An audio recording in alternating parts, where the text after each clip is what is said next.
Night has settled over this world like a held breath. The bustle of the day has faded, leaving only the soft cadence of work that never truly stops. Tonight, the night shift begins at the armorer's workshop at Kaer Morhen. Settle into the stillness. Let your bed hold you softly. Let your thoughts grow quiet and distant. Let the last of your effort melt away. This is canon and calm. Let us begin. The wind outside the walls of Kaer Morhen is a restless thing, pulling at the loose stones of the battlements and whispering through the cracks in the ancient masonry.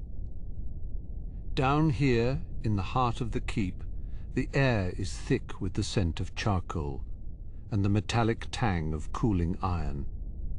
It is a quiet hour, the time when the mountain peaks are lost to the deep shadows of the night and the only light comes from the dying embers of the forge. I run a gloved hand over the surface of the anvil, feeling the nicks and scars of 100 years of labor. This iron has seen the birth of many blades and the repair of many more through seasons of war and seasons of silence. It is a heavy, reliable presence in the dark, a silent witness to the history of the School of the Wolf. The heat still radiates from the stones, a gentle warmth that keeps the biting mountain chill at bay.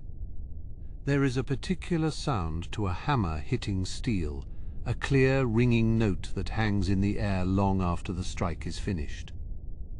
At night, that sound carries further, drifting up the spiral stairs and into the empty vaulted dormitories where the witches sleep. I work slowly, letting the rhythm of the strike guide me, focusing on the way the metal yields under the heat of the fire. It is not a task for the hurried, nor for those who fear the long, still hours of the night. On the workbench lies a set of braces, the leather worn thin and the buckles rusted from the damp of the southern swamps. They belong to a man who walks where others fear to tread, a man whose life depends on the integrity of every stitch and every single rivet. I pick up a small file, the rasping sound a sharp, rhythmic contrast to the low, mournful hum of the wind outside. Each stroke removes a tiny sliver of metal, smoothing the edges until they are as seamless as the mountains themselves. I think of the many who have stood in this very spot, their faces lit by the same pulsing orange glow. The masters of old, who knew the secrets of folding steel and tempering it in the blood of monsters or the ice of the peaks. Their knowledge is etched into the very walls, a legacy of fire and iron that remains even when the halls are empty and the fires have burned low. We are the keepers of the tools, the ones who ensure the blades are sharp and the armor is strong enough to hold. I reach for a piece of charcoal, marking the spots on a heavy breastplate that need reinforcement. The metal is cold to the touch, a stark contrast to the lingering heat of the forge hearth. I can feel the history of this place in every dent and every jagged scratch across the chest piece. Some of these marks were made by claws, others by the heavy blows of a mace or the sharp bite of an arrow. Each one tells a story of a hunt, a battle, or a narrow escape from the jaws of death. The valley of the Gwenlech is silent tonight, save for the occasional cry of a mountain goat or the distant echoing rumble of a rock slide. Here, within the thick granite walls of the keep, the world feels smaller, reduced to the circle of light cast by my small lantern. It is a heavy responsibility to maintain the gear of those who hunt in the dark. Their lives are measured in the strength of a buckle or the sharpness of a blade's edge, and I take no shortcuts in my labor. I move to the bellows, the old leather creaking as I pull the chain to breathe life back into the coals. The fire responds with a low roar, a sudden surge of heat that chases the shadows back into the corners of the room. The sparks fly upward, dancing like tiny stars before they vanish into the soot-stained chimney. It is a brief moment of intensity, a reminder of the power required to shape the world to our will. The forge is the heart of the keep, and as long as it beats, Kaer Morhen lives on. I pick up a pair of heavy tongs, reaching into the fire to retrieve a glowing bar of mahakaman steel. It is a beautiful material, dense and dark, capable of holding an edge that can cut through the thickest hide. I place it on the anvil, and the first strike sends a shower of sparks across the floor, lighting up the racks of swords and shields. The work is steady, and my muscles remember the movements even when my mind wanders to the snowy passes above. There is a peace to be found in the repetition, a meditative quality to the cycle of heating, hammering and cooling. I do not mind the solitude, for the steel is a companion of sorts, one that does not lie or demand more than what is fair. In the silence of the night, I can hear the metal speak, telling me when it is ready to be quenched and when it needs more time in the flame. It is a slow conversation, one that has lasted for decades. I look toward the high window, where the stars are bright and cold against the black velvet of the sky. The Great Bear hangs low over the mountains, a guiding light for travelers and hunters alike. Soon the others will wake, and the quiet of the forge will be replaced by the sounds of training and the clatter of boots. But for now, the night belongs to the armorer, and the steady, rhythmic pulse of the work at hand. I set the steel aside to cool slowly in the bed of ash, the glow fading from bright orange to a dull cherry red. It will be strong, stronger than it was before, ready to face whatever horrors the trail may bring. I wipe the sweat from my brow with a heavy sleeve, feeling the weight of the hours beginning to settle in my bones. There is still much to do, but the pace is mine to set, and the night is long. On a shelf nearby, a row of oil jars sits ready, each one filled with a different blend for cleaning and preserving. I take down a jar of linseed oil, the scent earthy and familiar, and begin to rub it into the leather straps of a saddle. The leather drinks it in, turning dark and supple under my fingers, losing the brittleness that comes from the mountain air. It is a quiet, tactile task, one that requires patience and a gentle touch. I think of the witchers who will use this gear, men who have been stripped of much but given the strength to stand against the tide. They are like the steel I work with, tempered in the fires of the trials, and shaped by the harsh reality of their calling. We are bound together, the maker and the user, by the necessity of the hunt and the cold steel of the blade. It is a bond forged in fire and tested in the darkest corners of the world. As I work, I find myself humming an old tune, a melody from a land I have not seen in many years. The sound is soft, barely audible over the crackle of the fire, but it fills the space with a sense of comfort.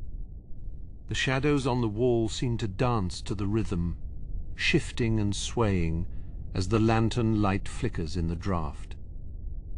It is a moment of grace, a brief respite from the harshness of the world outside these walls. The anvil remains cold now, its duty done for the moment, but the forge still hums with the memory of the heat. I take a moment to sharpen a small skinning knife, the whetstone singing as I draw the blade across its surface. The edge must be perfect, capable of slicing through silk or sinew with equal ease. I test it against my thumb, the sharpness a silent promise of quality and care.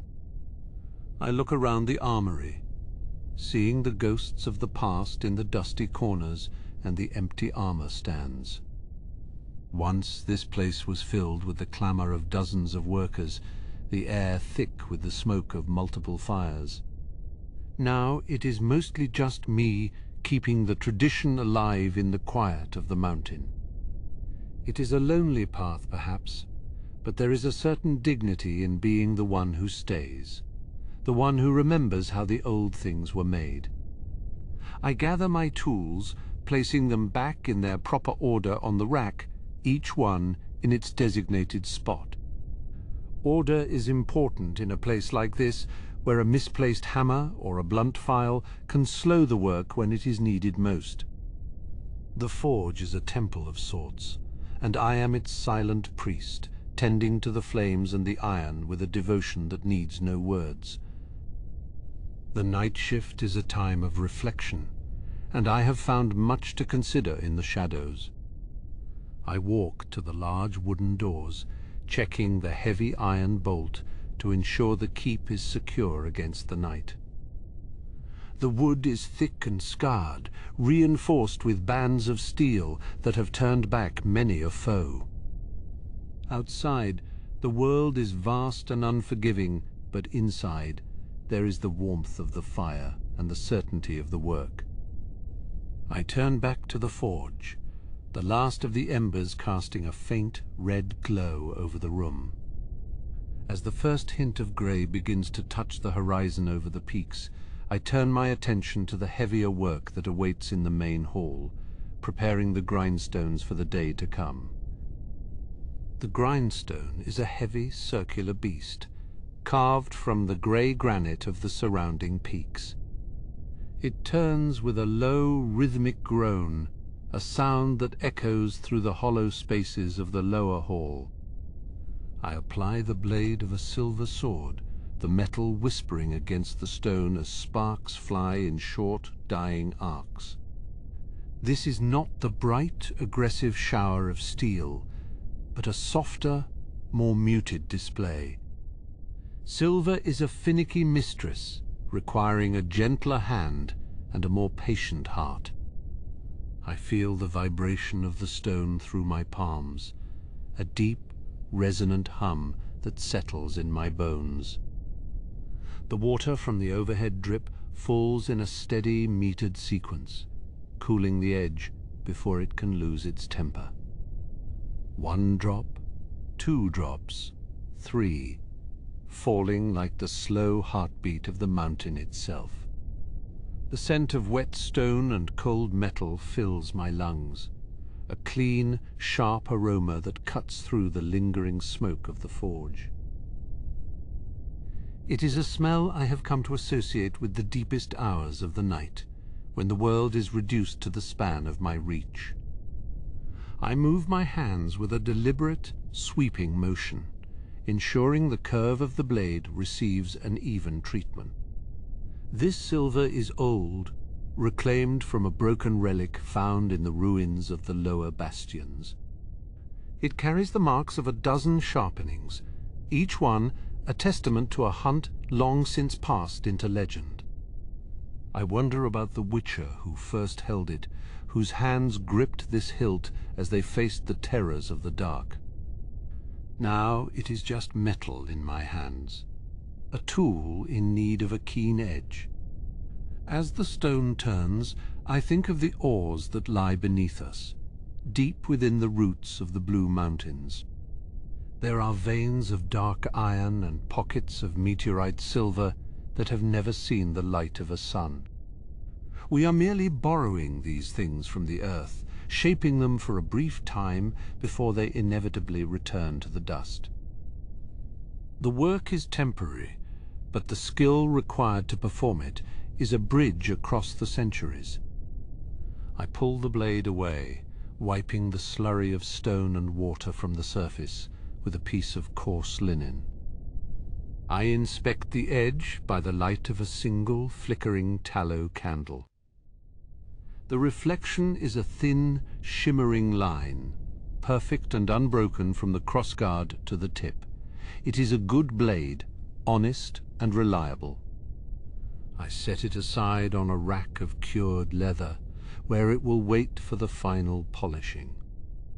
The transition from the grindstone to the sharpening bench is a quiet one, my boots scuffing softly against the uneven floor.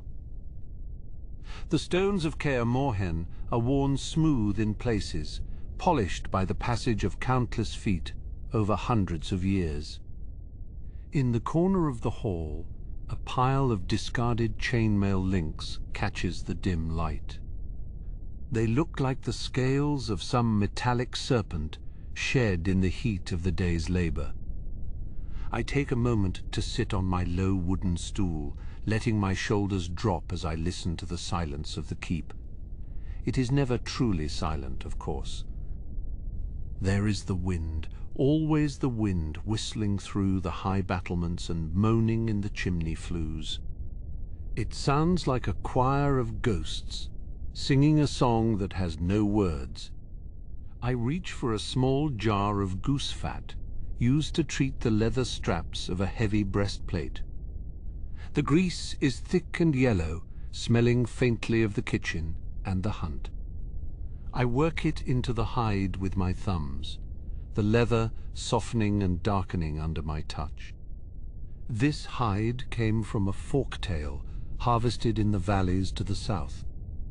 It is tough, resilient, and carries a faint, musky odor that even the tanning process could not fully erase.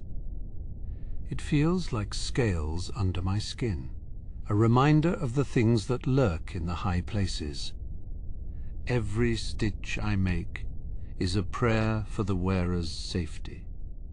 I use a heavy bone needle, pushing it through the pre-drilled holes with a thimble made of reinforced brass. The thread is waxed linen, strong enough to hold against the pull of a necrophage's claws or the weight of a falling beam. It is slow work, monotonous and demanding, but there is a peace to be found in the repetition. One stitch, then another, the rhythm of the needle matching the rhythm of my breath. I look up at the high vaulted ceiling, where the shadows gather in thick, impenetrable clusters. The rafters are made of ancient oak, blackened by time and the soot of 1,000 fires. They have held up this roof through sieges and storms, through the golden age of the witches and the long, slow decay that followed. There is a strength in them that I find comforting, a silent endurance that mirrors the work I do here in the dark. I move to the secondary kiln, which I use for the more delicate tempering of small parts. The coals are a deep, pulsing orange, like the eyes of a cat watching from the brush. I use a pair of long-handled tongs to rearrange the fuel, the clink of metal on stone, a sharp, clear note in the quiet room. The heat is a physical presence, a warm embrace that chases away the chill of the mountain air. I stand there for a moment, simply basking in the glow, letting the warmth soak into my tired muscles. There is a box of dimeritium scraps on the workbench, dull and unassuming to the untrained eye.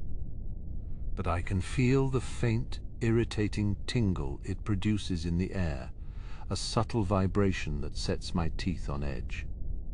It is a strange metal, born of magic and used to suppress it. I handle it with care, using wooden tweezers to sort the pieces by size. Even a small shard of this material can be the difference between life and death for a witcher facing a sorcerer or a cursed being. I find a piece that is the perfect shape for a buckle inlay and set it aside. The metal is heavy for its size, dense and cold. It refuses to hold the heat of the forge like common iron does, as if it is rejecting the very nature of the fire. I find myself wondering if the metal itself has a will, a stubborn refusal to be anything other than what it is. Thought for the late hours, when the mind begins to wander into the realms of the strange. I return to the sharpening bench, picking up a fine-grained whetstone. This one is for the finishing touches, the final honing that turns a sharp blade into a razor. I use a light oil, the liquid spreading across the stone in a thin, iridescent film. The sound is different now, a high-pitched, singing note that vibrates through the air. It is a beautiful sound, the music of the Armory, a melody of precision and intent. I think of the training grounds outside, currently empty and silvered by the moon. Tomorrow, or perhaps the day after, the young ones will be out there, their wooden swords clattering as they practice the spins and parries of the wolf style. My work provides the weight they will one day carry, the reality that follows the shadow of their training. I am the one who prepares the burden, ensuring it is as balanced and efficient as human hands can make it. I run a cloth along the length of a steel longsword, removing the last traces of oil. The metal is dark, almost black in the low light, with a faint pattern etched into the surface by the folding of the steel. It looks like the ripples on a mountain lake, frozen in a moment of absolute stillness. It is a handsome piece, strong and flexible, capable of bending without breaking. I feel a flicker of pride as I weigh it in my hand, the balance point exactly where it should be. I walk over to the cooling troughs, where the water has become still and dark. I use a wooden paddle to stir the surface, breaking the reflection of the rafters above. The water is cold, drawn from the deep well that feeds the keep. It tastes of minerals and earth, a pure, biting cold that can wake a person better than any strong ale. I splash some on my face, the shock of it clearing the cobwebs of fatigue from my mind.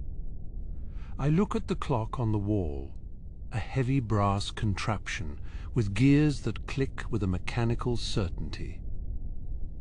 The night is far spent, but there is still much to do before the sun crests the eastern ridges.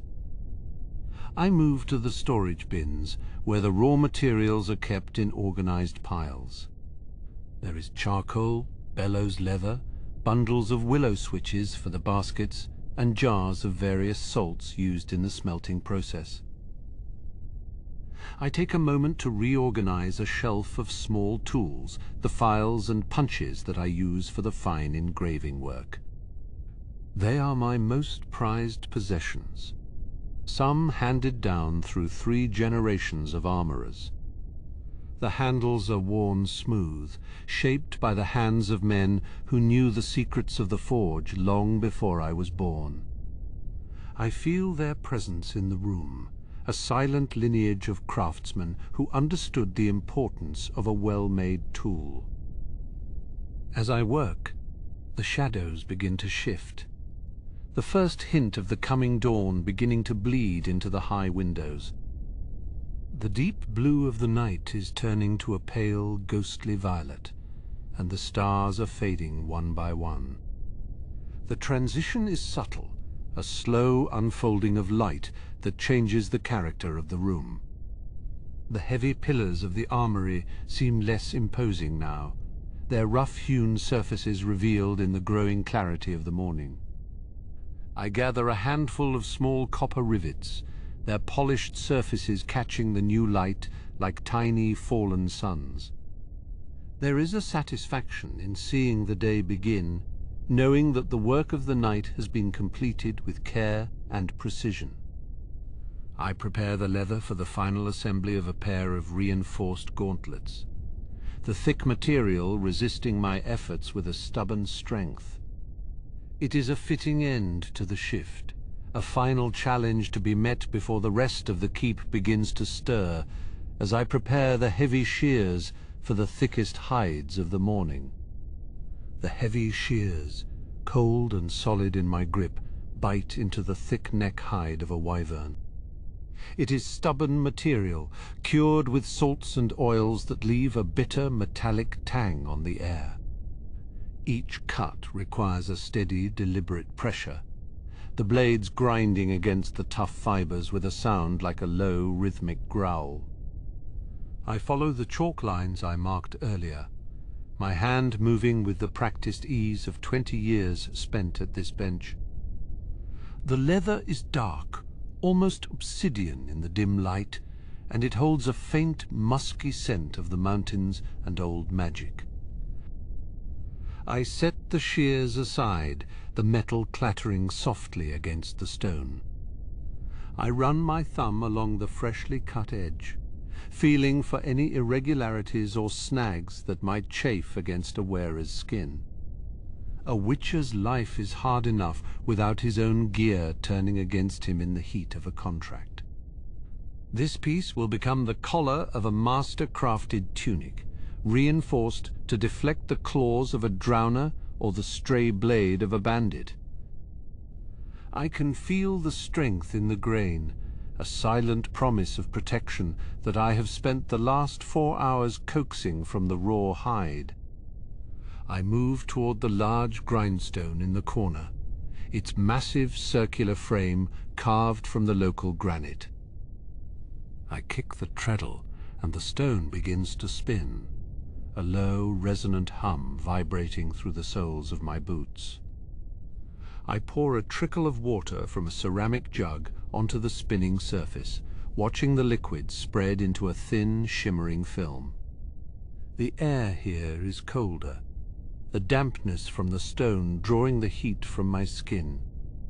I pick up a dull steel plate, a piece of a breastplate that has seen better days, and press it against the grit. Sparks fly in a silent golden cascade, illuminating the dust motes dancing in the air. The sound is a high, singing hiss, a sharp contrast to the deep rumble of the forge. I work the metal back and forth, my eyes fixed on the angle of the edge, ensuring it is perfectly uniform.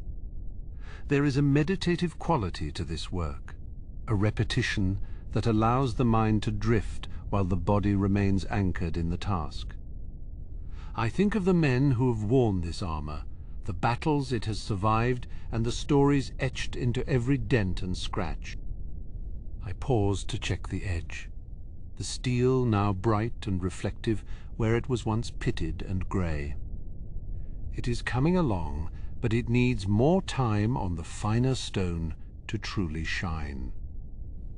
I move to the secondary wheel, one made of a much smoother, lighter siltstone gathered from the banks of the Gwenlech. This stone is gentler, meant for the final polishing and honing of the finest blades. I apply a small amount of animal fat to the surface, the grease helping to create a mirror-like finish that will resist the mountain's constant damp.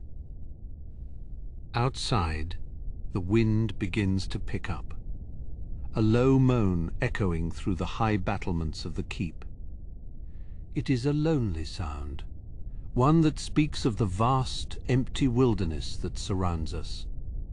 I find comfort in it, the isolation of Kaer Morhen providing a sanctuary for this kind of quiet, focused labor.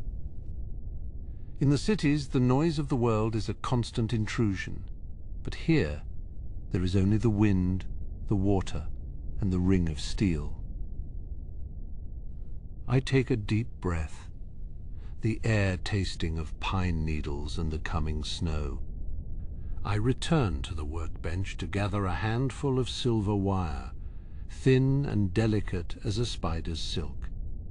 This is for the inlay work, a task that requires a steady hand and a keen eye. I use a small pointed chisel to clear the grooves I etched into the pommel of a silver sword, the metal soft and yielding under my touch. Silver is a finicky material, prone to tarnishing and bending if not handled with the proper respect. It is the bane of monsters, a pure, bright element that cuts through the darkness of the world. I carefully lay the wire into the channel, tapping it home with a tiny, brass-headed hammer. Each strike is a soft, melodic ping, a silver heartbeat in the stillness of the room. The pattern is an old one, a series of interlocking runes meant to ward off the influence of the supernatural. I do not know if the magic truly works, or if it is merely a tradition passed down through the centuries, but I treat it with the same gravity as I would the forging of the blade itself. To an armorer, every detail matters. Every line has a purpose. I lean back for a moment, my shoulders aching with the tension of the fine work. I stretch my arms wide, feeling the joints pop and settle.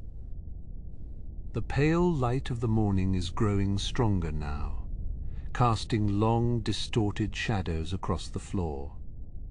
The forge fire has burned down to a bed of glowing embers, a deep, pulsing red that looks like a fallen star. I should add another log, but I find myself enjoying the fading warmth, the transition from the intense heat of the night to the cool clarity of the day. I walk over to the scrap bin, a heavy wooden crate filled with the remnants of past projects. There are twisted bits of mail, broken buckles, and shards of shattered shields. Each piece is a fragment of history, a reminder of the fragility of the things we build.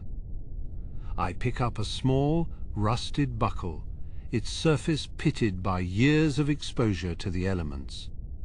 It belonged to a set of armor from the School of the Wolf, worn by a man whose name has long since been forgotten by everyone but the stones of this keep. I toss the buckle back into the bin, the metallic clink echoing in the silence. I need to organize this mess, to sort the usable steel from the dross. It is a task for a slower day, perhaps one when the mountain passes are completely blocked by snow. For now I have more pressing matters to attend to. I move to the oil vats, the large wooden barrels filled with a mixture of linseed oil and beeswax. The surface is dark and still, a perfect black mirror that reflects the rafters above. I take a clean cloth and dip it into the oil, the fabric soaking up the liquid with a thirsty hiss. I begin to rub the oil into the leather pieces I cut earlier, the material darkening and softening under my hands. The oil protects the hide from the rain and the sweat, ensuring it remains supple and strong for years to come. It is a slow process, requiring multiple coats and a great deal of patience. I enjoy the tactile nature of it, the way the leather responds to the warmth of my palms.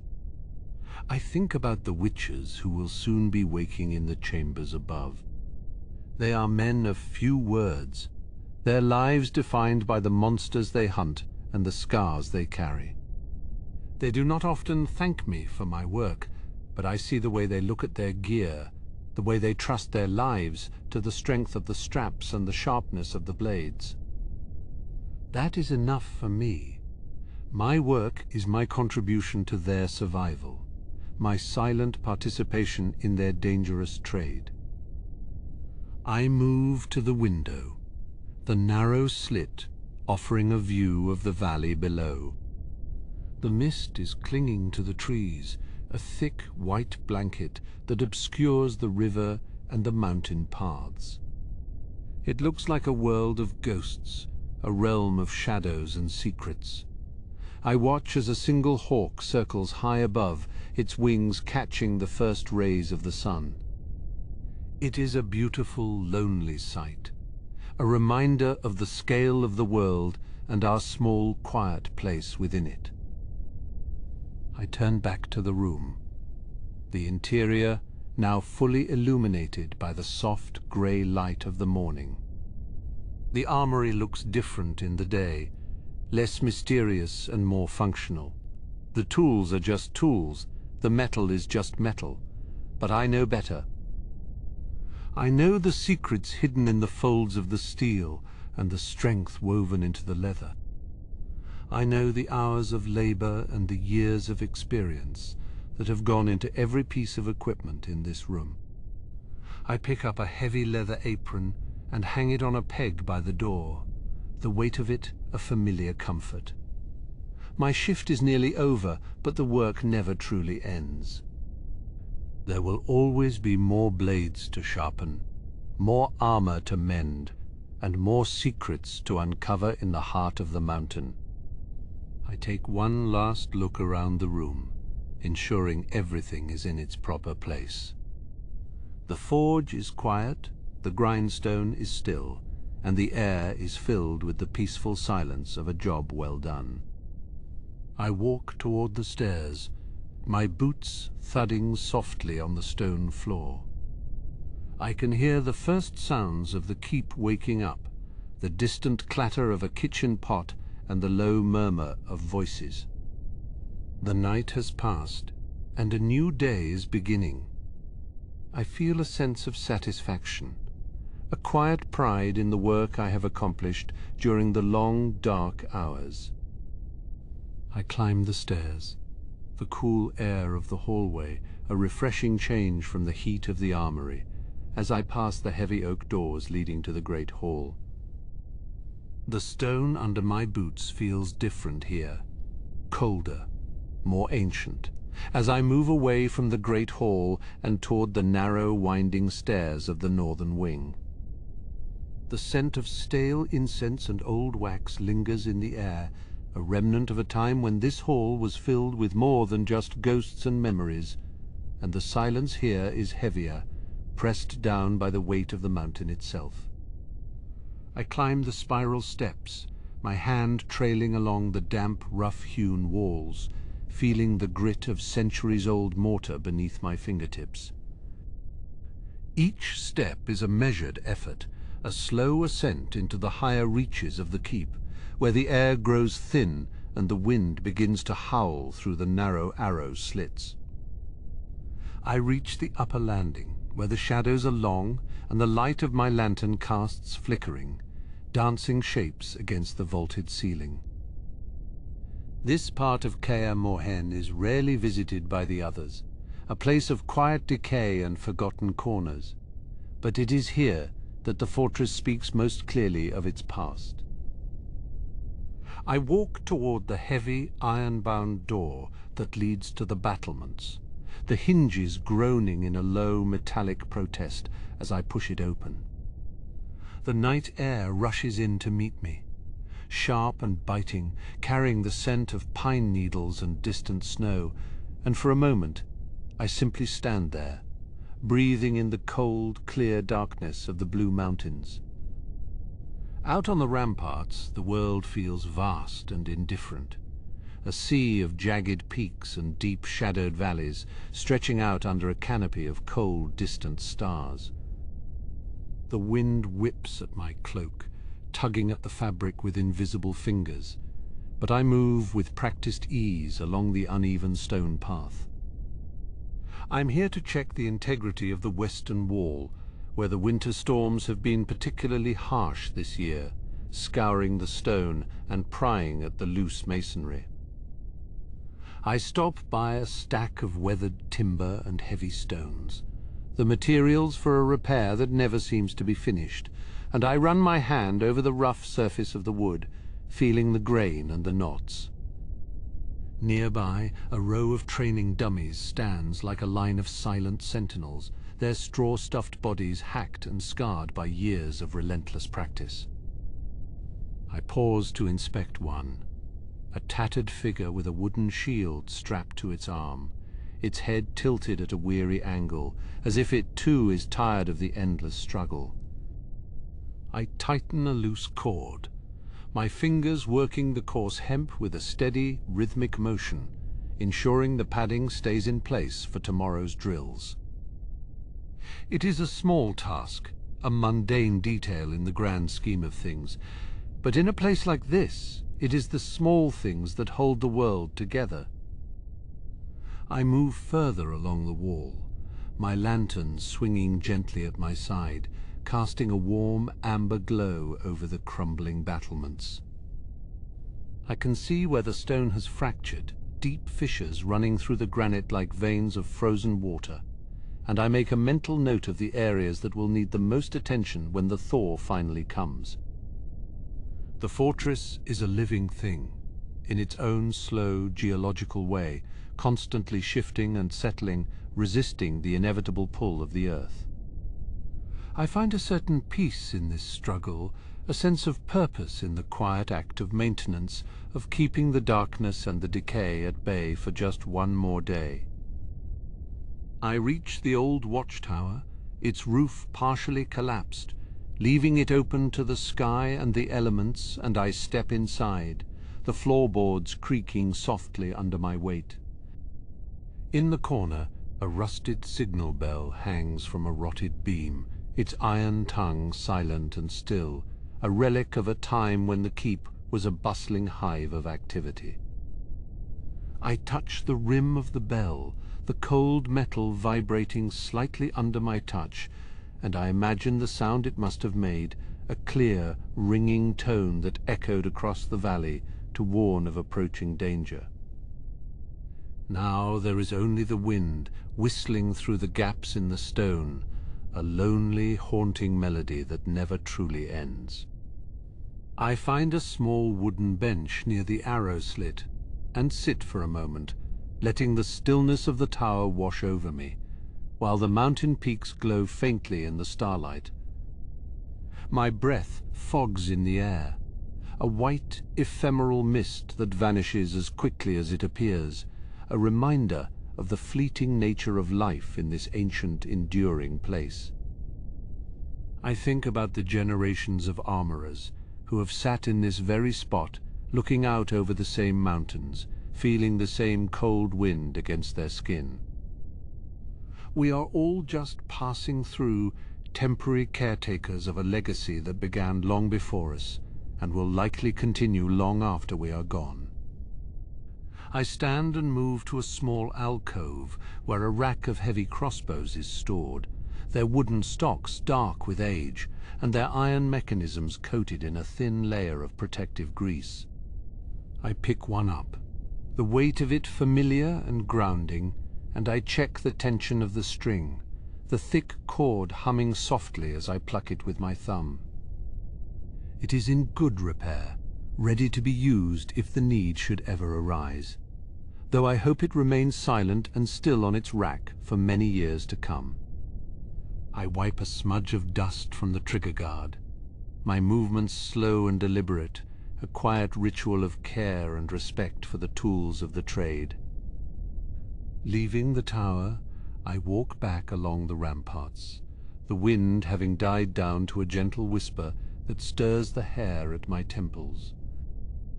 I look down into the inner courtyard, where the shadows are deepest, and I can just make out the shapes of the old well and the stone stairs leading to the laboratory.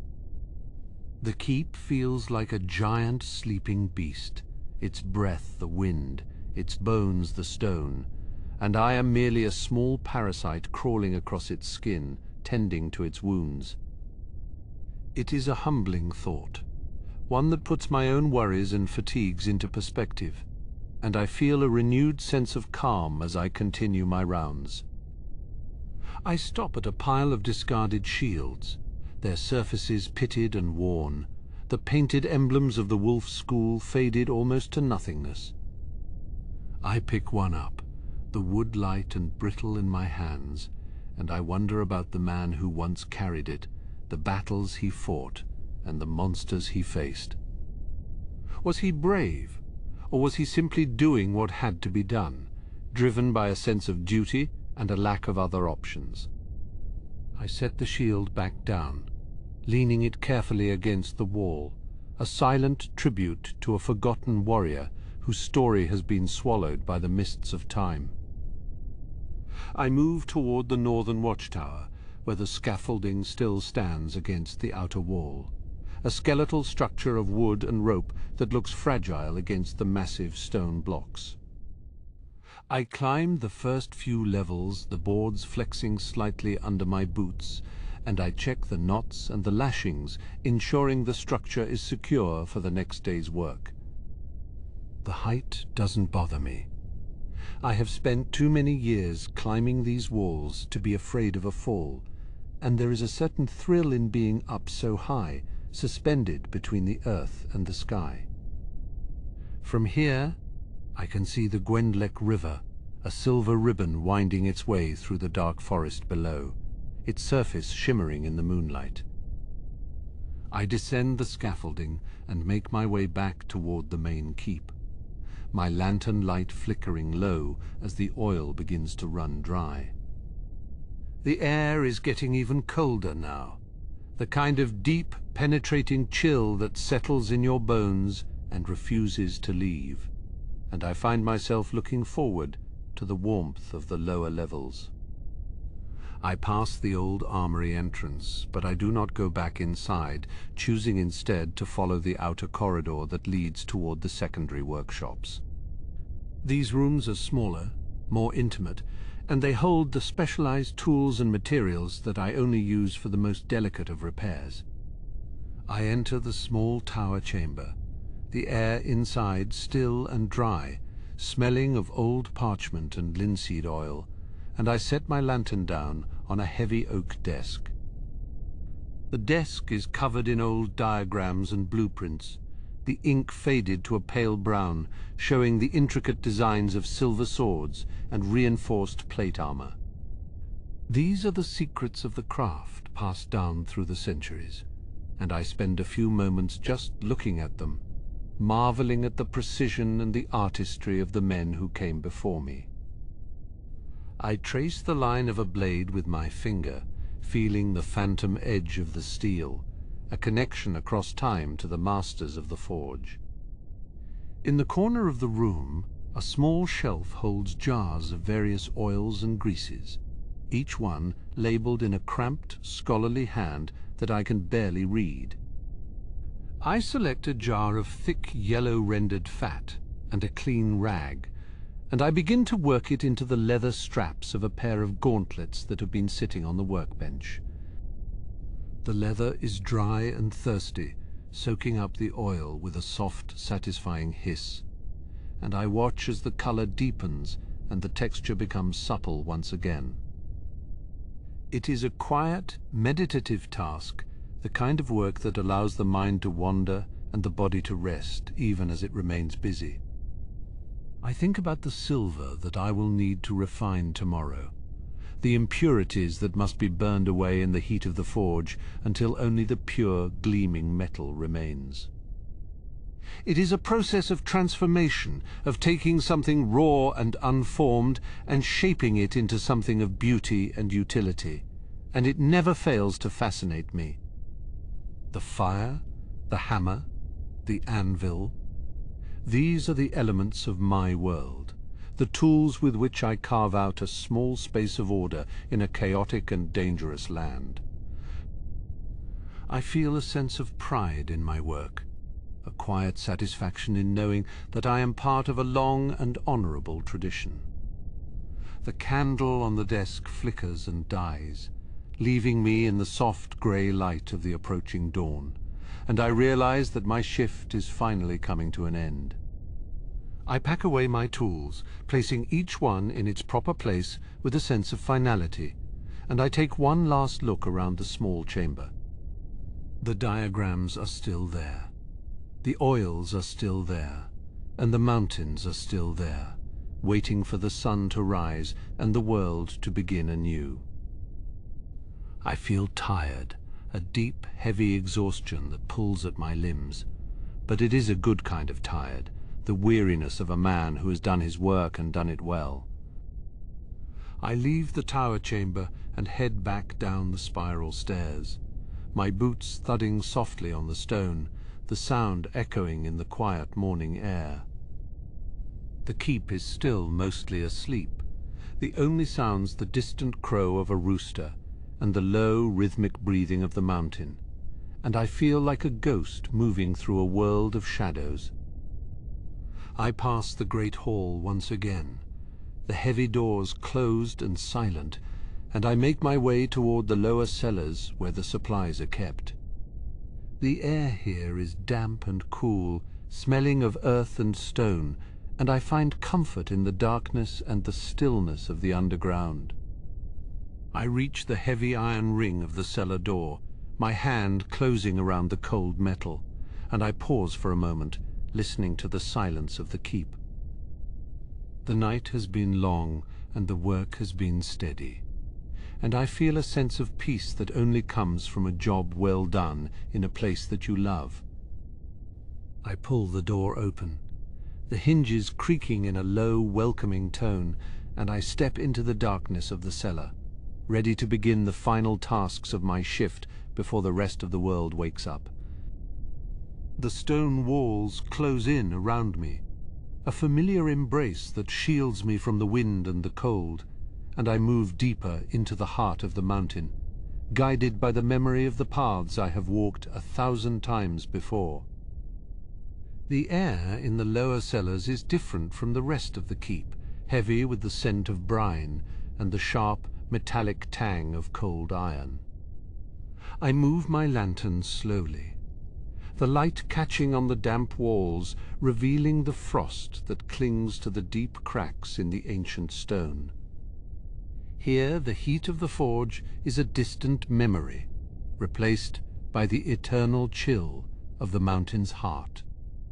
I find the row of heavy barrels, each one bound in rusted iron hoops, containing the thick oils and fats we use to preserve the leather. I tap the side of one, the sound a dull, hollow thud that tells me it is still nearly full. It is a slow, steady work, checking these supplies, ensuring that nothing has succumbed to the rot or the damp that always threatens to creep in from the earth. I move to the leather racks, my fingers brushing against the cured hides that hang like ghosts in the shadows. There are pieces here that have been waiting for years, skins of creatures that no longer roam these valleys in the same numbers they once did.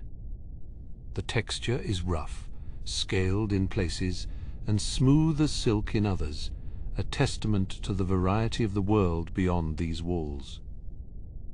I can feel the strength in the fibers, the resilience that will one day protect a man from a claw or a jagged blade. I take a moment to adjust the hanging of a particularly large wyvern hide, making sure the air can circulate around it. It is a quiet, meditative task, the rhythmic movement of my hands, the only sound in the absolute stillness of the vault. The deeper I go, the more the natural cave takes over from the worked stone, the architecture of the mountain asserting itself. The walls become uneven, the ceiling rising and falling in unpredictable arches that swallow the light of my lantern. I reach the crates of meteorite ore, the precious stones glinting like fallen stars in the dim, flickering glow.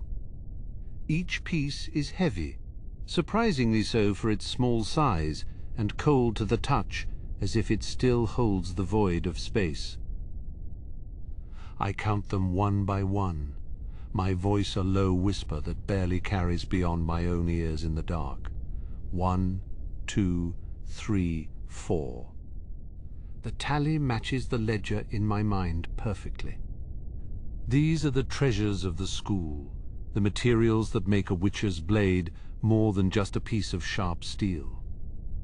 I find a small alcove where the salt is stored, the white crystals piled high like miniature snowdrifts against the dark floor. We use it to draw the moisture from the air, to keep the rust from claiming our tools and our precious armor. I take a handful, feeling the sharp, biting grains against my palm, before scattering it along the threshold of the weapon vault. It is an old habit, a bit of superstition perhaps, but in a place like Kaer Morhen, The old ways often have a reason behind them. The silence here is absolute, broken only by the occasional distant groan of the mountain settling under its own weight. It is a sound of permanence, of a world that was here long before us, and will remain long after we are gone. I move to the shelf where the alchemical reagents are kept, the glass jars clinking softly as I check their seals. There is monster marrow here, preserved in spirits, and the ground-up dust of gargoyle hearts that feels like sand between the fingers. These are the additives for the master work armors, the things that give the leather its resistance to fire and acid. I check the label on a jar of necrophage oil, the ink faded but still legible in the weak light. It is important to keep these things organized, for a mistake in the dark of the cellar could lead to a disaster in the heat of the forge. I place the jar back on its shelf, the glass making a soft, ringing sound against the wood. My boots thud softly on the packed earth floor as I walk toward the secondary storage room, where the spare chainmail is kept. The air here is even colder, and I can see my breath blooming in the air like a pale, ghostly flower. The mail hangs on wooden frames, thousands of tiny steel rings interlaced in a pattern that is both beautiful and functional. I run my hand over the surface of a hauberk, the metal feeling like cold water against my skin. There is a small tear in the shoulder of this one, a few rings burst open by a heavy blow. I make a mental note to bring it up to the forge tomorrow, to stitch the metal back together with a steady hand and a pair of pliers. I find the stack of whetstones, each one a different grade of coarseness, from the rough grey grit to the smooth black slate. They are heavy and solid, the foundation of every sharp edge in the keep, and I check them for cracks or uneven wear.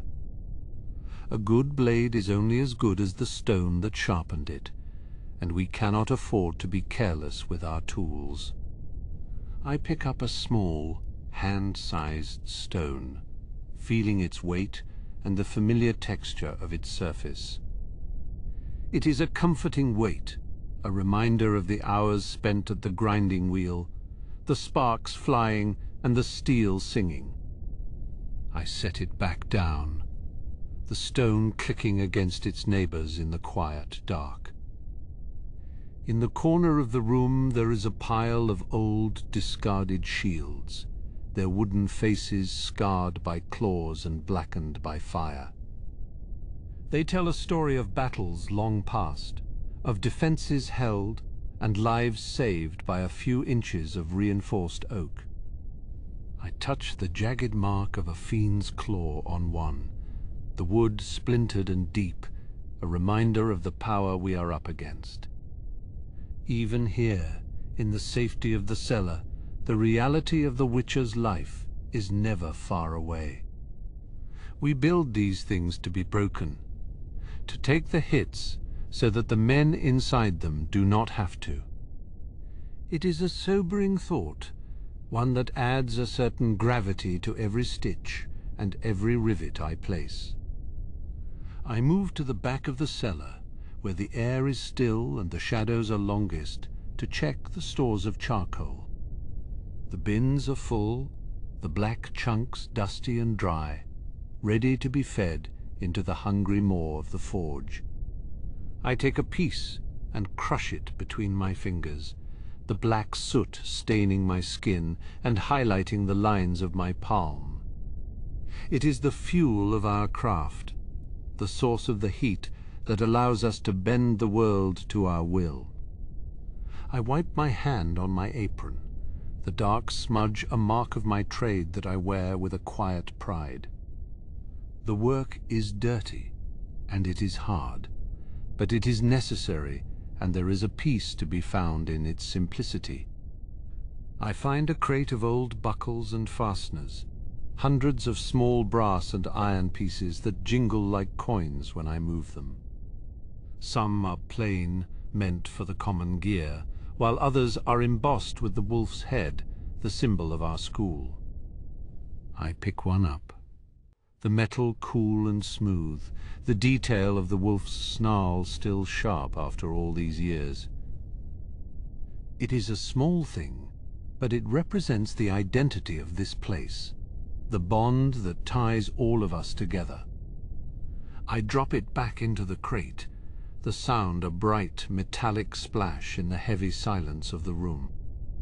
The lantern flickers, the oil running low, and I realize how long I have been down here in the dark. The passage of time is different in the cellars, measured not by the sun, but by the steady rhythm of the tasks at hand. I move back toward the main corridor, my light casting long, dancing shadows that seem to move of their own accord.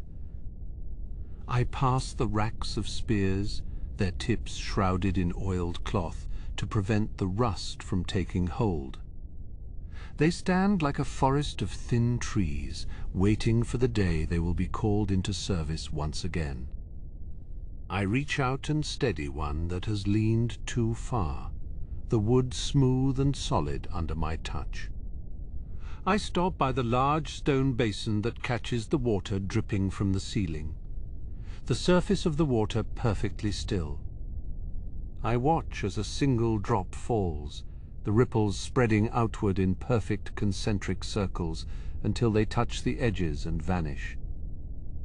It is a hypnotic sight, a small moment of beauty in the middle of the cold and the dark. I take a deep breath, the air filling my lungs with the scent of wet earth and ancient history. The mountain is alive in its own way, a slow and patient creature that watches us as we go about our fleeting lives. I feel a sense of kinship with the stone, a shared understanding of what it means to endure. I check the inventory of the silver plates one last time, making sure they are wrapped tightly in their protective cloths. Silver is soft and easily damaged, and it requires a gentle touch that the iron does not. I count 22 plates, enough for the next month of repairs and new constructions, provided the winter is not too harsh. I tuck the edge of the cloth back into place, the fabric rough and sturdy against my fingers. The silver will be the last thing I work on tomorrow, the final touch that turns a piece of armor into a tool of the trade. I feel the weight of the responsibility, the knowledge that a man's life may depend on the quality of my work.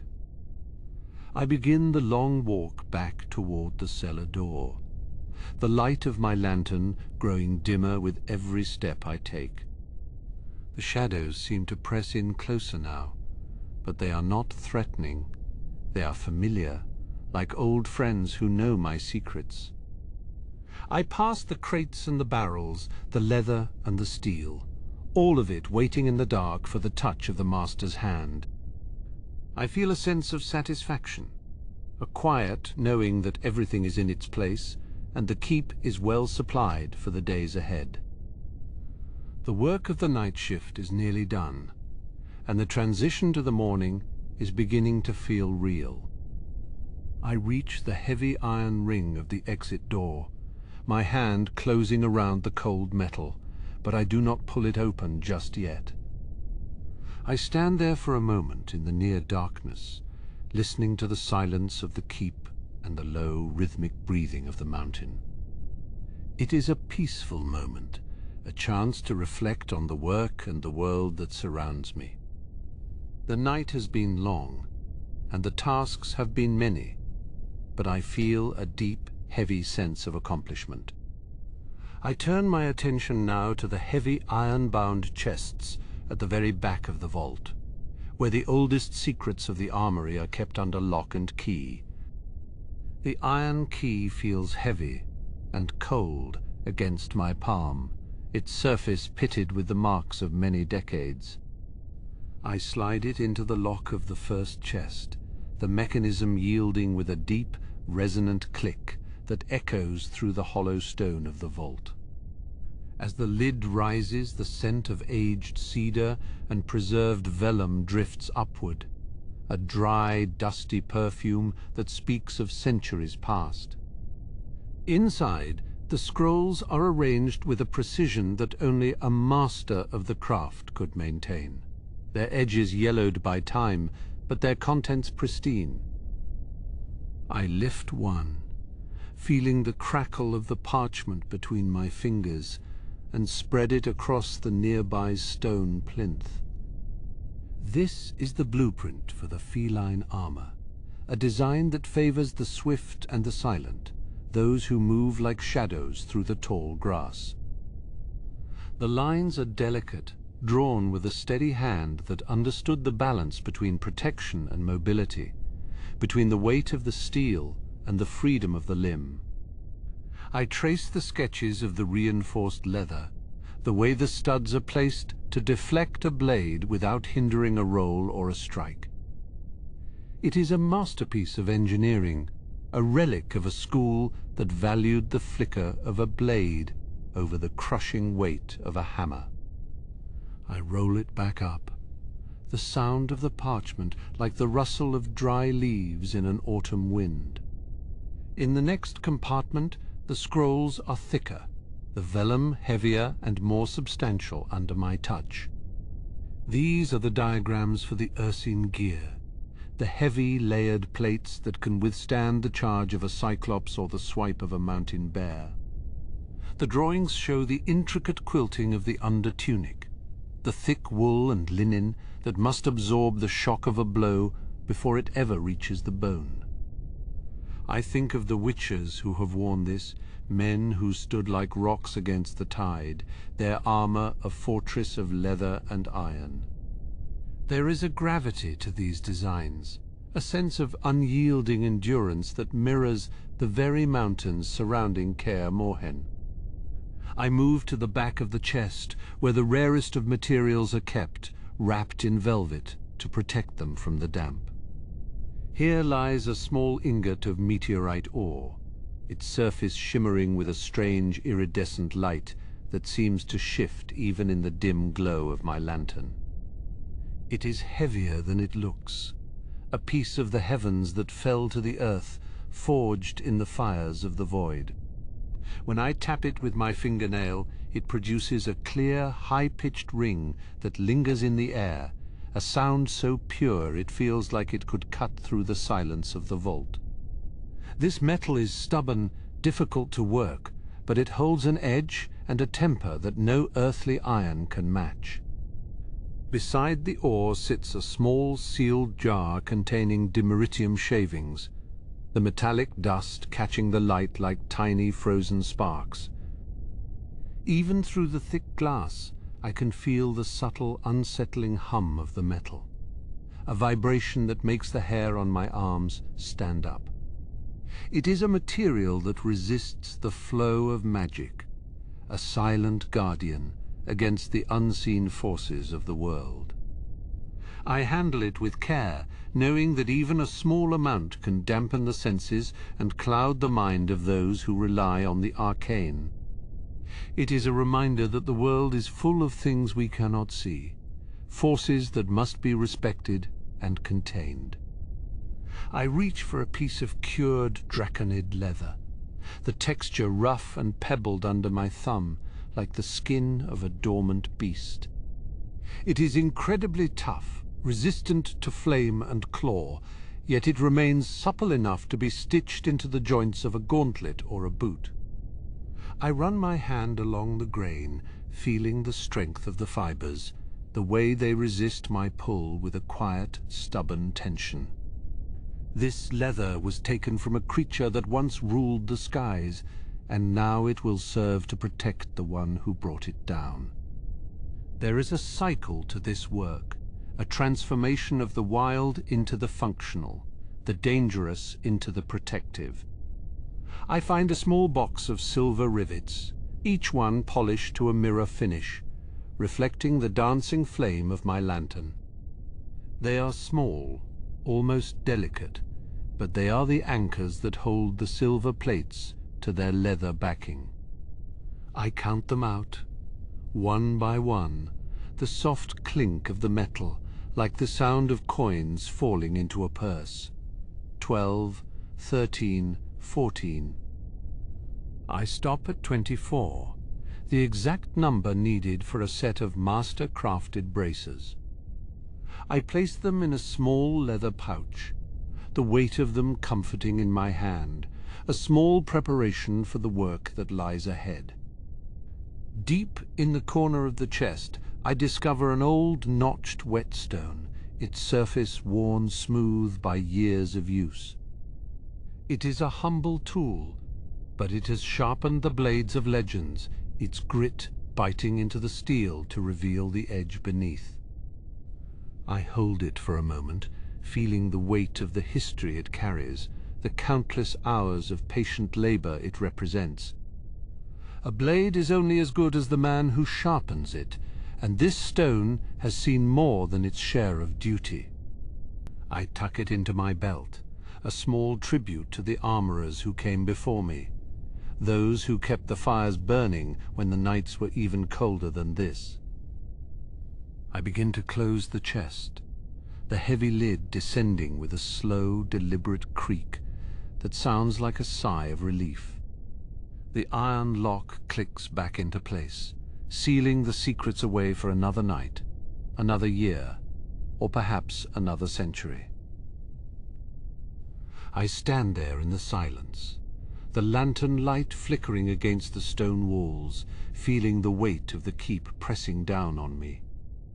It is a good weight, a solid weight, the weight of tradition and duty that anchors me to this place. The vault is a sanctuary, a library of steel and leather, where the past is preserved in every stitch and every fold. I turn back toward the main forge area, my boots clicking rhythmically against the stone floor as I walk. The air is warmer here, the lingering heat of the furnace still radiating from the brickwork, a gentle reminder of the day's toil. I check the embers one last time, stirring the coals with a long iron poker until a few orange sparks dance into the air. They are like tiny stars, brief and beautiful, before they fade into the grey ash of the hearth. I feel a sense of peace, a quiet satisfaction that the work is progressing as it should, one slow step at a time. I stop at the workbench and pick up a pair of heavy shears, the metal cool and reassuring in my grip. I use them to trim a stray thread from a leather gambeson, the snip of the blades, a sharp, clean sound in the quiet room. Every detail matters. Every loose end must be tucked away, for in the heat of battle, a single flaw can be the difference between life and death. I run my hand over the fabric, smoothing out the wrinkles, making sure the padding is even and the seams are tight.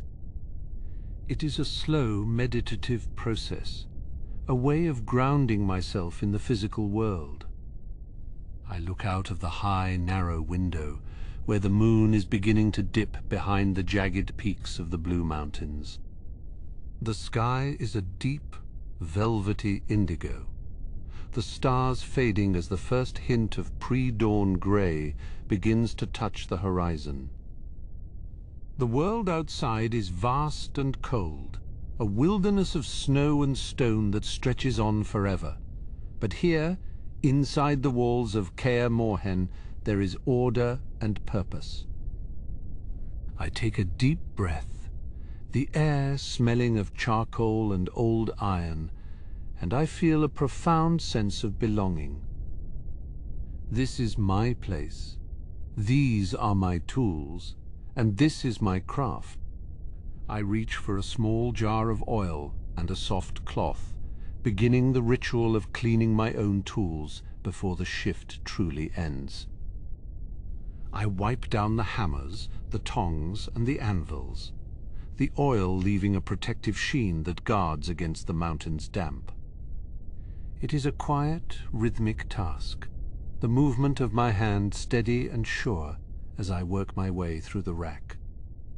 Each tool has its own story, its own quirks and balances, and I know them all as well as I know my own fingers. We are partners in this labor, the steel and the man working together to shape the world.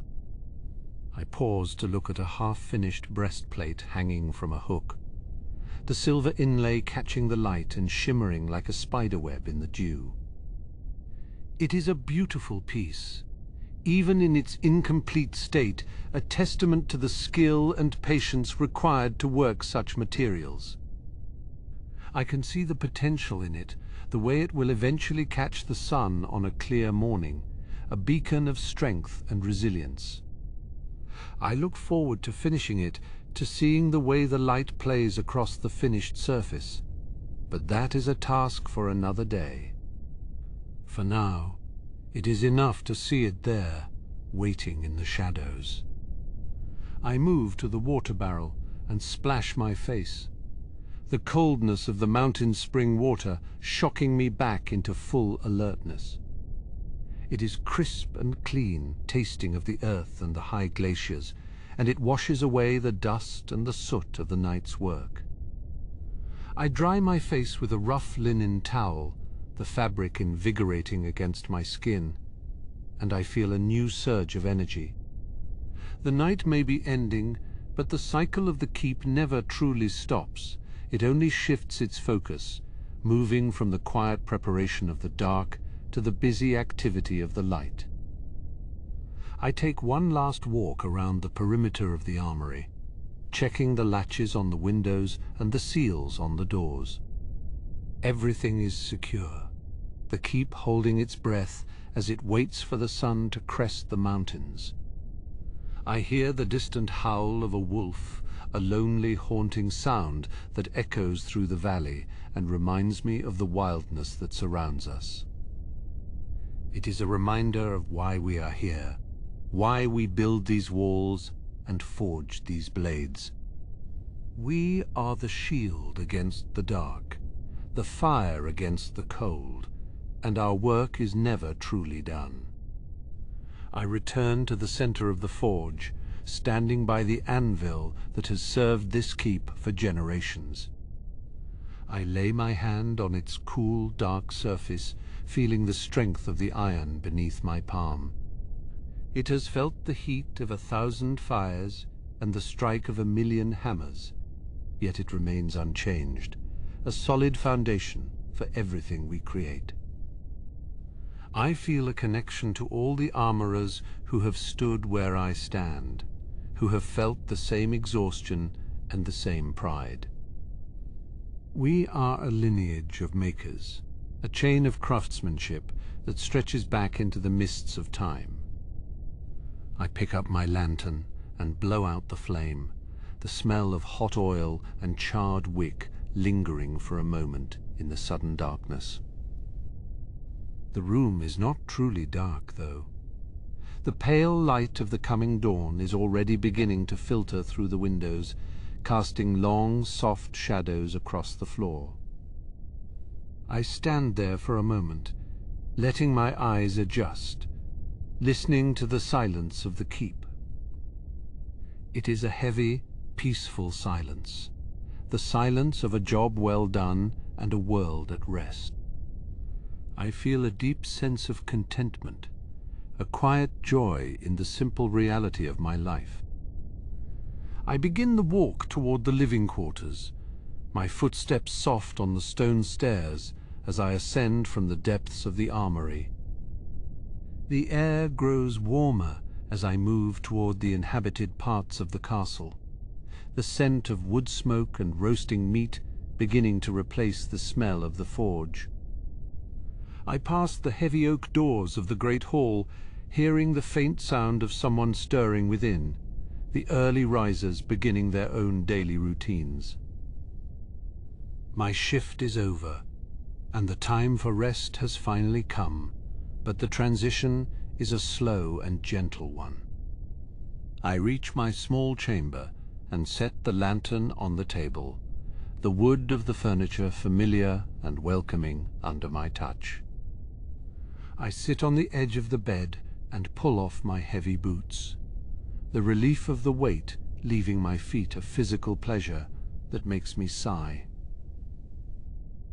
I lie back and close my eyes, the rhythm of the keep still pulsing in my mind, the clink of the hammer and the hiss of the bellows a lullaby that guides me towards sleep.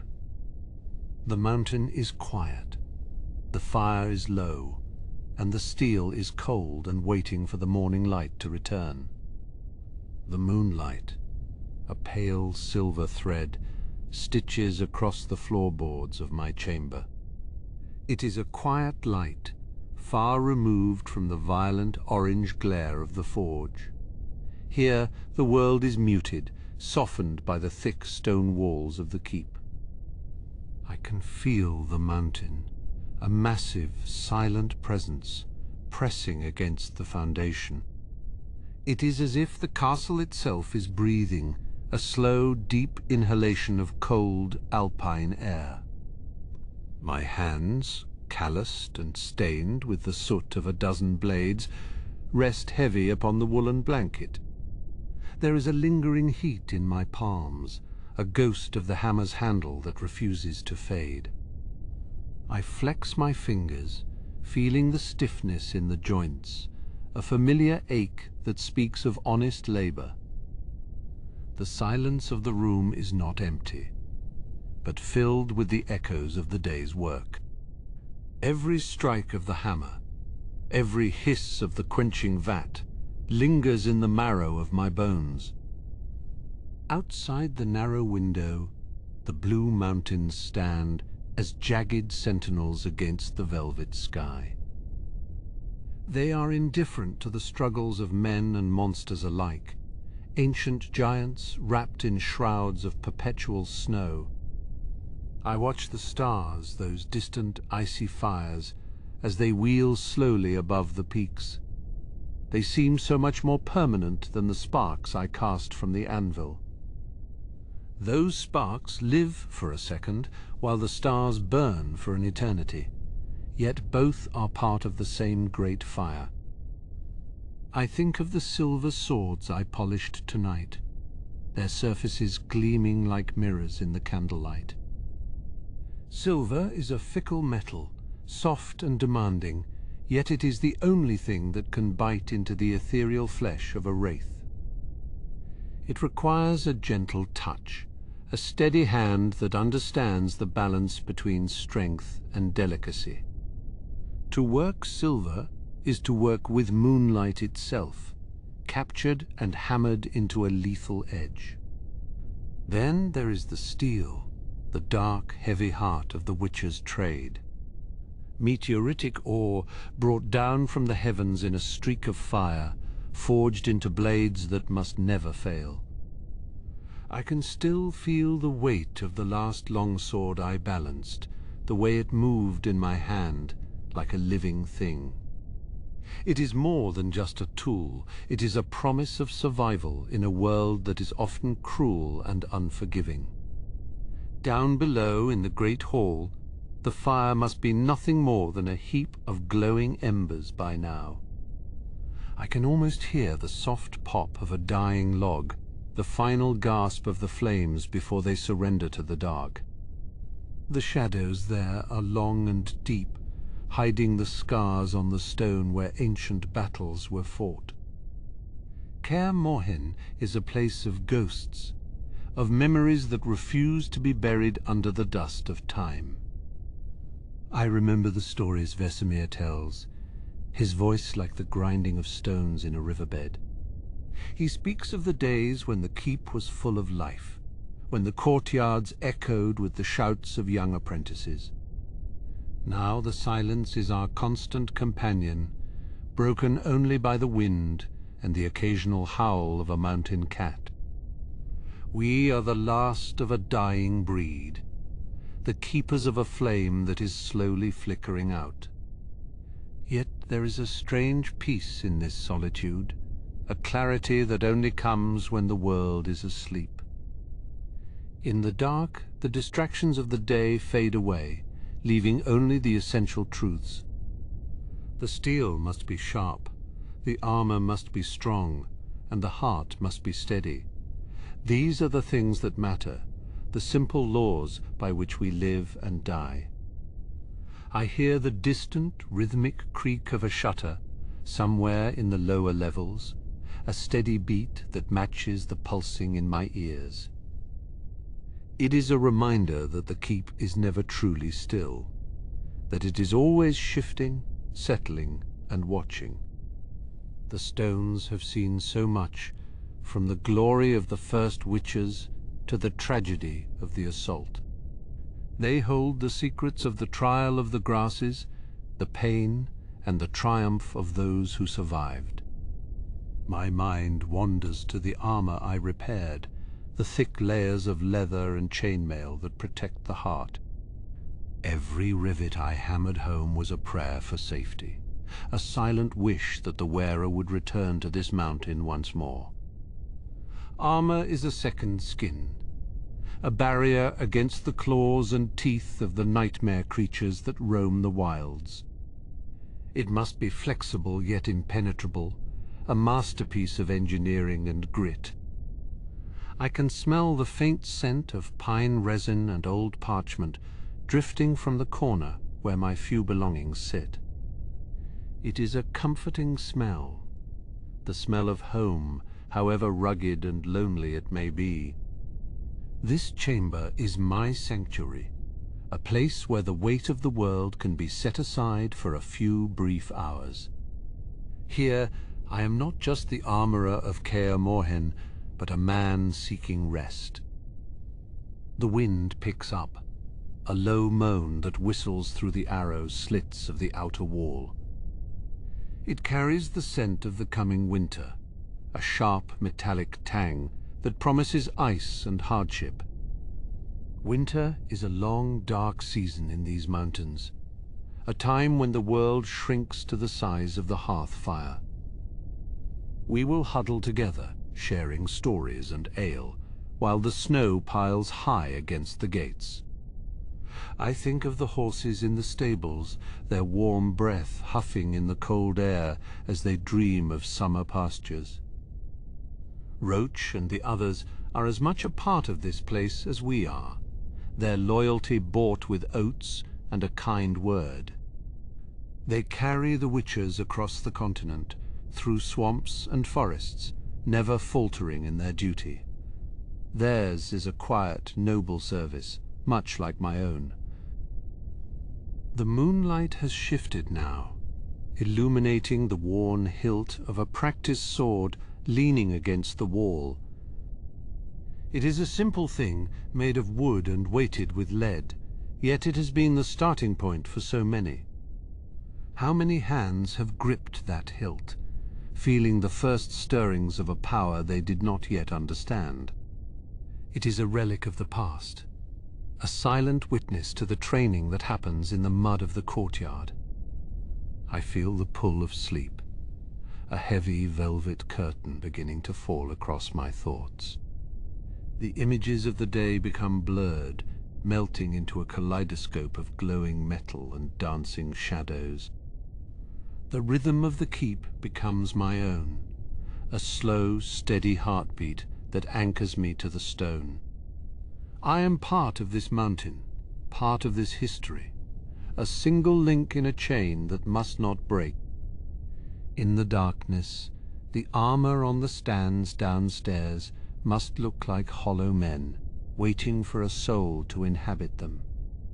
They stand in silent formation, a phantom army that guards the armory through the night. I can almost imagine them nodding to one another, their metal joints creaking in a language only they understand. They are my creations, my children of iron and leather. I think of the oils I used to treat the leather, the pungent smell of rendered fat and herbs. It is a messy, tedious job, yet it is what keeps the hide from cracking in the mountain air. Every detail matters, from the tension of a buckle to the smoothness of a seam. A single mistake could mean the difference between life and death in the heat of a contract. The shadows in the corner of the room seemed to dance, swaying to the rhythm of a mountain that has seen empires rise and fall, while I simply wait for the dreams to take hold.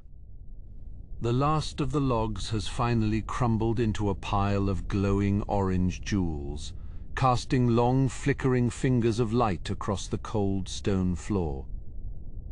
I can hear the wood sighing as it yields its final warmth to the chilly air of the chamber, a soft crackling farewell that echoes in the stillness.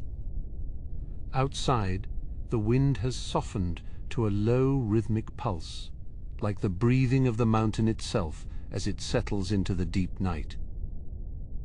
It is a time when the ghosts of Kaer Morhen seem most present, walking the battlements in the silvered silence of the moon. I wonder if they, too, feel the weight of the iron and the salt of the blood that has soaked into this earth over the centuries. Perhaps they are merely echoes, caught in the cracks of the masonry, like the fine dust of 1,000 sharpened blades. My own hands are heavy now, the calluses thick and rough against the soft wool of my blanket. They have done good work today, mending the broken and strengthening the weak, ensuring that the hunters are ready for the hunt. There is a profound peace in knowing that a blade is sharp and a breastplate is sound before the sun dares to rise over the peaks. I think of the great hall below, where the long, scarred tables stand empty and the banners hang still in the heavy gloom. The wolf's head, carved in stone and dark oak, watches over the void with unblinking ancient eyes.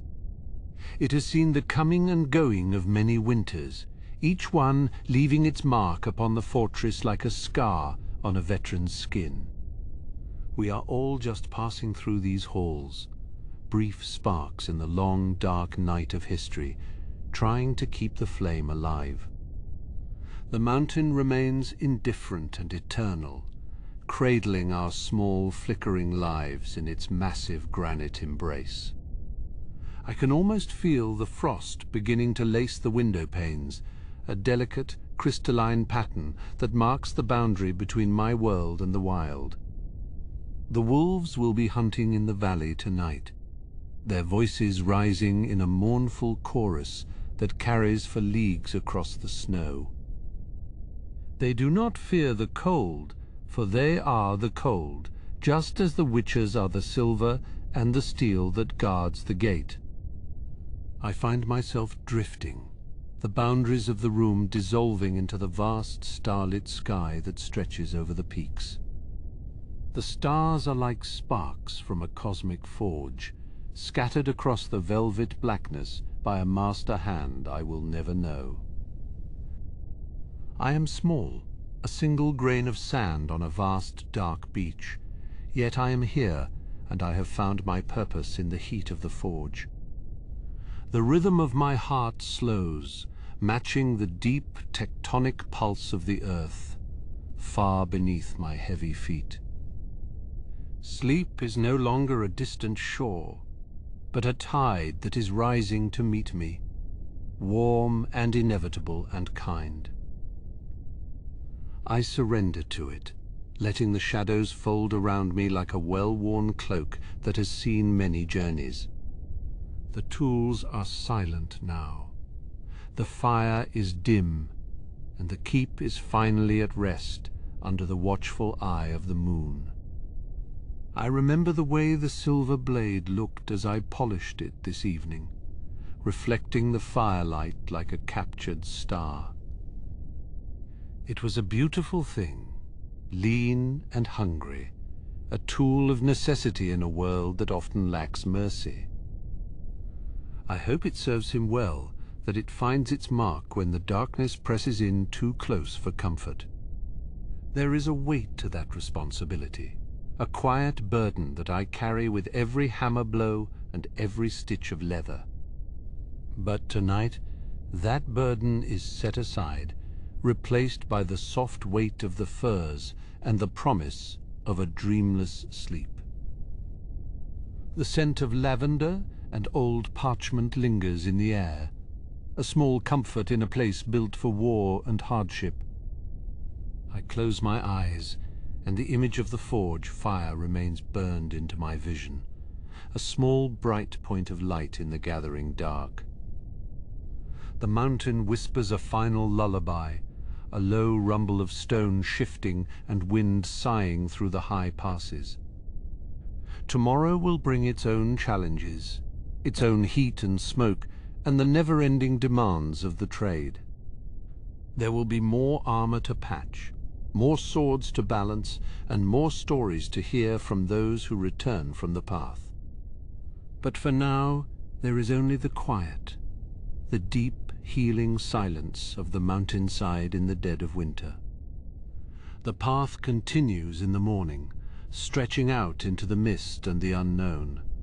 But for tonight, the journey ends here. I am safe within these walls, protected by the stone and the steel and the memory of those who stood here before me. The world outside is vast and cold, but my heart is warm, anchored by the work of my hands and the peace of the night. Sleep comes like a soft snow, covering everything in a blanket of white and silver and perfect, still silence. I think of the apprentices who once filled these halls, their laughter and their struggles echoing through the corridors of my mind. They are gone now, scattered to the winds or buried beneath the earth, but their spirit remains in every stone of Kaer Morhen. I am the keeper of that spirit, the one who ensures that the hearth stays warm and the blades stay sharp for the next generation. It is a lonely task sometimes, but it is a noble one, a labor of love for a family that is bound by more than just blood. The moonlight is fading now, giving way to the deep blue shadows that precede the first light of the dawn. But the dawn is still far off, a distant promise that I do not need to worry about just yet. I am content to stay here, in the half-light of my dreams, where the fire never goes out and the work is always finished. I can feel the heavy fur of the rug beneath my hand, a tactile reminder of the creatures that share this mountain with us. We are all part of the same cycle, the hunter and the hunted, the maker and the user, all bound together by the laws of nature. The iron I work with comes from the earth, and to the earth it will eventually return, rusted and forgotten by time. But while it is in my care, I will make it strong. I will make it true, and I will make it last as long as it possibly can. My breathing is deep and slow now, a steady rhythm that lulls me further into the depths of a peaceful slumber. The world of men and monsters is far away, a fading memory that has no power over me in this sanctuary of stone. I am the armorer, the watcher in the night, the one who waits for the sun to return to the forge. There is a certain magic in the way the shadows move, dancing across the ceiling in a silent ballet of light and dark. They tell stories of ancient battles and forgotten heroes, of dragons and sorcerers, and the long, slow march of the ages. I listen to their stories with my heart, for my ears are already beginning to close to the sounds of the physical world. The mountain is a good teacher, if you're patient enough to listen to its slow, stony voice and its cold, biting lessons. It teaches you about endurance, about strength, and about the importance of having a solid foundation beneath your feet. I have learned those lessons well, and they have served me through the many years I have spent in this high, lonely place. The darkness is not my enemy, but my companion, a soft velvet curtain that shields me from the glare of the world. I feel a sense of completion, a quiet satisfaction that comes from a day spent in honest, meaningful labor. There is nothing quite like the feeling of a job well done, of seeing the fruits of your toil laid out before you in the firelight. The armor is ready, the swords are sharp, and the keep is secure for another night in the heart of the Blue Mountains.